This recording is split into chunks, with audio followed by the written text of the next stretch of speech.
Hi friends, and welcome back to my YouTube channel.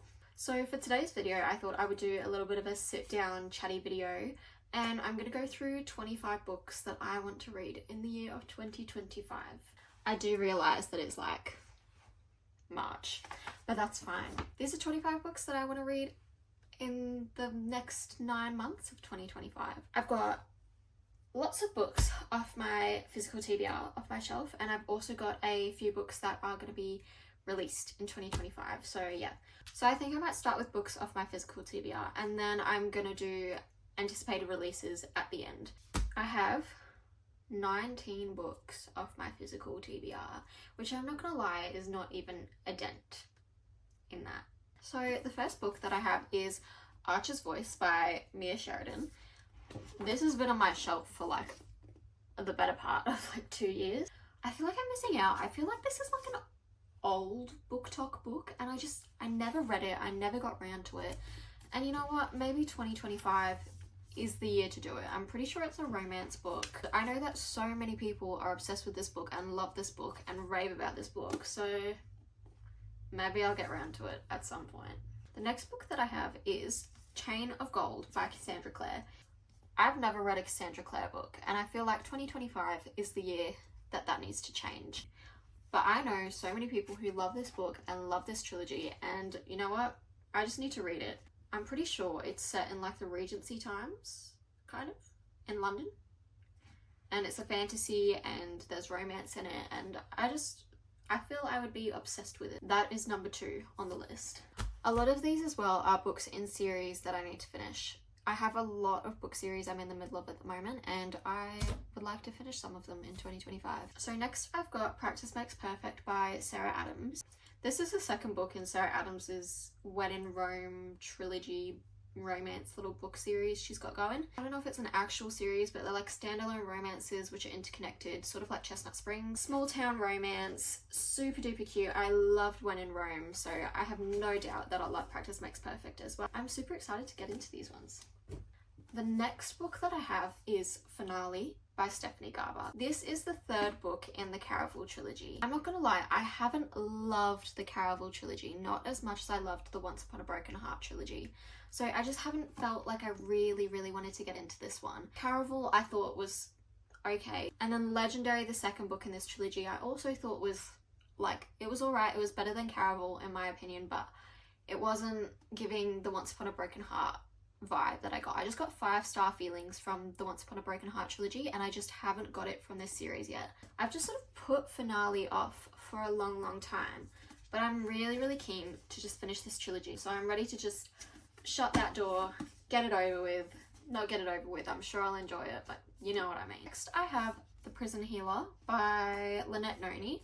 I only just recently read one of Lynette Noni's books for the first time, and I really loved it, but I feel like it's a completely different vibe from The Prison Healer.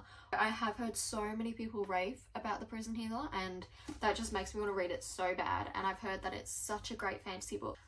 I loved Akane, which I've read by her. I don't know, I feel like this is a completely different vibe though, so I'm not sure if I'm gonna love it as much. I'm a little bit like standoffish about it, and I've heard that you really have to get through the first book to get to the rest of the trilogy, which is the good part. Emily Wilde's Encyclopedia of Fairies.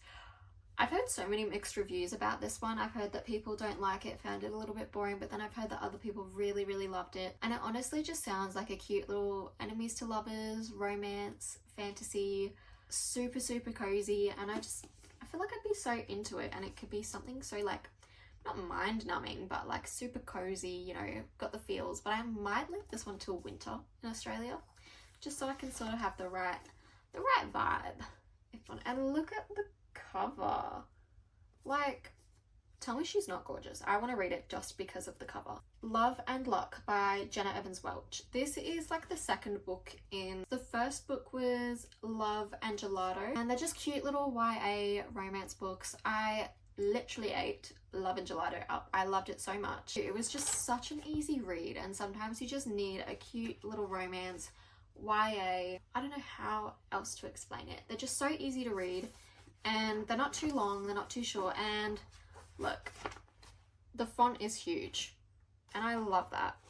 The Great Alone by Kristen Hanna. I recently, in the past 2 months, read my first Kristen Hanna book. I recently read The Nightingale. I don't even know how, but the emotional connection I had to that book was insane, and I just loved it so much. I couldn't put it down. I feel like Kristen Hanna is going to be one of those authors that I'm really love, and I'm obsessed with all her books, and I feel like just her books, I just want to read them all. I've read one and now I just want to go through and read the rest of them. I feel like she could be one of my auto-buy authors. Little Women by Louisa May Alcott.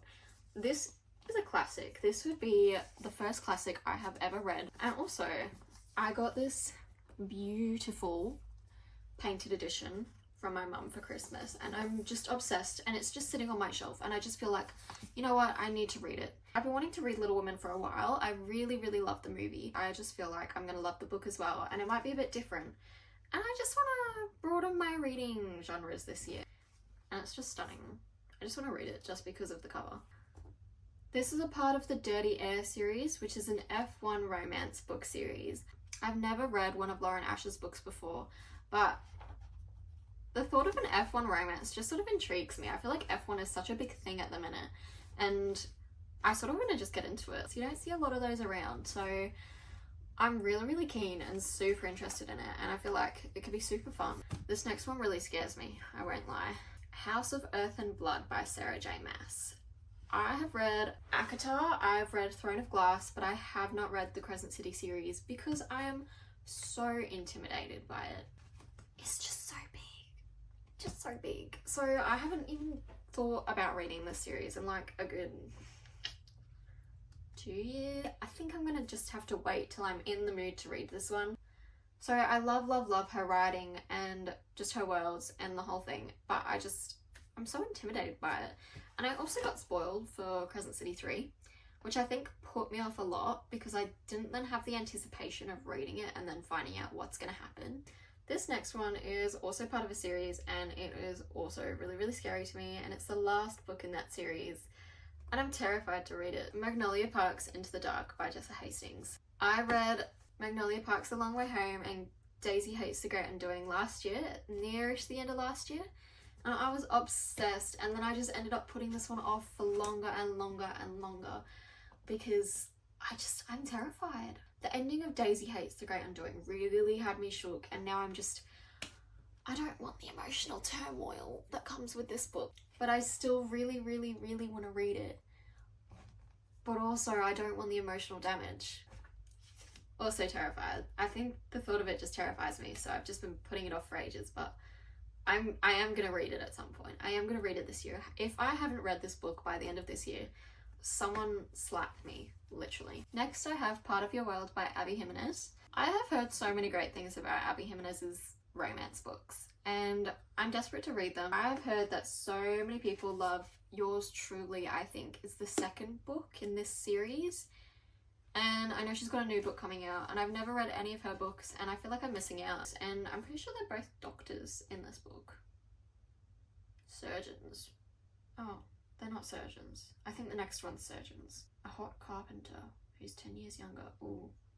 Age gap, don't know about that. Also a bit funny about age gap romances, so we'll see, but I've heard that Yours Truly is really good, so I want to read Part of Your World to then get to Yours Truly. Next I have Crooked Kingdom by Leigh Bardugo. This is the second book in the Six of Crows duology, and I loved Six of Crows.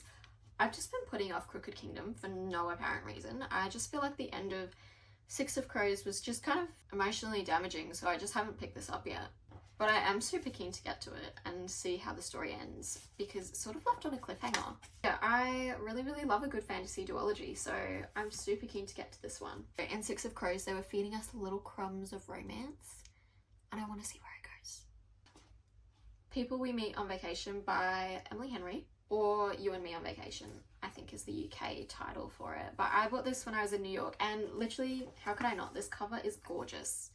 The US Emily Henry covers are literally stunning, and I feel like the UK editions are literally missing out.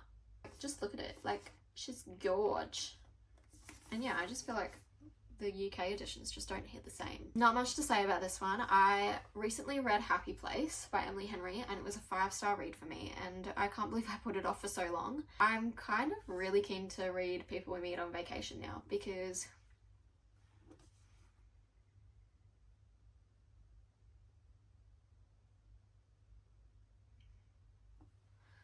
Apparently they're making this into a series or a movie, I can't remember which, but it has Tom Blythe in it. And Tom Blythe is just perfect. So I need to read the book before I can watch the series because Tom Blythe is in the series. It makes sense in my head. Cover story by, I don't want to mispronounce her name, Mary McFarlane, which I actually got sent last week by HarperCollins Publishing. And I'm not gonna lie, it sounds so cute. I got sent a little note with it as well. Apparently it's got everything I could ask for. It's got enemies to lovers, fake dating, office romance, only one bed, which, if y'all know, I love that trope. Say less. And it just sounds so cute. This is my first ever proof I've gotten, and it's just gorgeous. And I'm so excited to read it. Next I have Cleopatra and Frankenstein by Coco Melors. I've seen so many people rave about this author's books. I know that she released a new book a couple months ago called Blue Sisters, and I've seen so many people rave about it, and something a little bit different to what I usually read, a different genre. I'm pretty sure it's like general fiction set in New York. It's a bit different to what I usually read, so yeah, I'm super keen to give it a go. A novel love story by Ashley Poston. I've seen so many mixed reviews about this one, but I feel like it's gonna be really hard to hate. It's like a fantasy, but not a fantasy. Magical realism. It's a magical realism romance. I read The 7-Year Slip by Ashley Poston over a year ago now. This has been on my TBR like 5 times in the past year, so I need to get to it. I actually really need to read this one because I've put up my TBR so many times, and I always say I'm super keen to read it, and then I just never get around to it. In this one, the main character gets stuck in her favourite romance novel. The book girlies are screaming. I feel like I don't feel like there's any way I could not like this book, so I feel like it's a guaranteed love for me. Onyx Storm by Rebecca Yarros. This is the 3rd book in the Empyrean series. I read Iron Flame and pretty much did not like it at all, so I'm hoping this one really picks up the series for me. Iron Flame I just found like a whole information vomit, word vomit of just lots of stuff and lots of unnecessary information and politics, and I just got bored the whole time. I've heard that people love Onyx Storm a lot more than they did Iron Flame. It gives me high hopes, okay?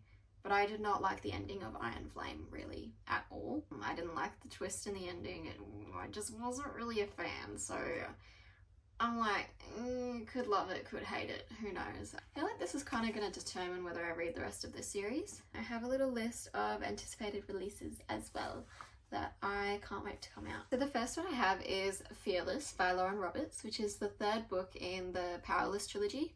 I loved Powerless, I loved Reckless, and I cannot wait for Fearless to come out because there was a big plot twist at the end of Reckless, and I just need to know what happens. I just feel like those books are so easy to read. They're just fun little fantasy books.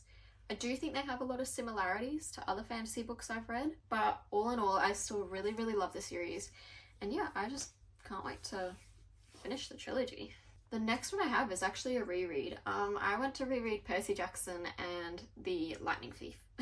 I read these books when I was like 13 or 14 and I was obsessed with them, and I kind of just want that nostalgia back. I love that series so much, and then Disney Plus recently came out with a TV series that I loved as well, so I really want to get back into it. I don't know, I just feel like rereading something nostalgic. So my big 3 were like Harry Potter, Percy Jackson, and Divergent, way back when I was like 13, 14. I loved those series so much. Next I have Great Big Beautiful Life by Emily Henry. I feel like Emily Henry is just one of my auto-buy authors. I love her books. I want to read them all. I'm slowly getting there. I've read all of them at the moment other than You and Me on Vacation, which is also on this list. That is coming out in April, I think, which is so exciting, and I can't wait to read it. The next one I have is The Irresistible Urge to Fall for Your Enemy by Bridget Knightley. I feel like I don't even need to say much about this. I feel like this is so anticipated for so many romantasy readers. I think it's like an assassin, cat and mouse, enemies to lovers kind of thing. I'm probably wrong. I haven't really even read the blurb. That's just what I've gathered. Even just the cover just convinces you. Then I have Mate by Ali Hazelwood, which is the 2nd book in like the Bride series she's writing at the moment. I read Bride last year, and surprisingly, I actually really liked it, which I didn't think I was going to. because I feel like it's sort of not my usual thing I go for, but I actually really enjoyed it. So yeah, Mate is coming out in October, I believe. It recently got announced. The last one is for all my boys of Tom and girlies. If you're a boys of Tom and girly, you already know what I'm talking about. Releasing 10 by Chloe Walsh. Best plot twist of 2025 yet. Honestly, made my year. So excited, literally can't wait. I need Lizzie and Huey's book now. I knew it was going to happen, but I am kind of disappointed we're not getting another Claire and Gibbsy book. But I have no complaints. I can't even contain myself. The Boys of Tottenham is my favourite romance series ever. I feel like nothing can top it. I love that series so much. I love all the characters. As soon as those like advanced copies come out, lock your doors. So those are the 25 books that I want to read before the end of 2025. I hope you guys enjoyed this video. It was a little bit different, a little bit of a chatty video rather than a vlog or a reading vlog. If you made it to the end of this video, thank you so much for watching. I hope you enjoyed. And if you did enjoy, don't forget to like, comment and subscribe. And I'll see you guys next time.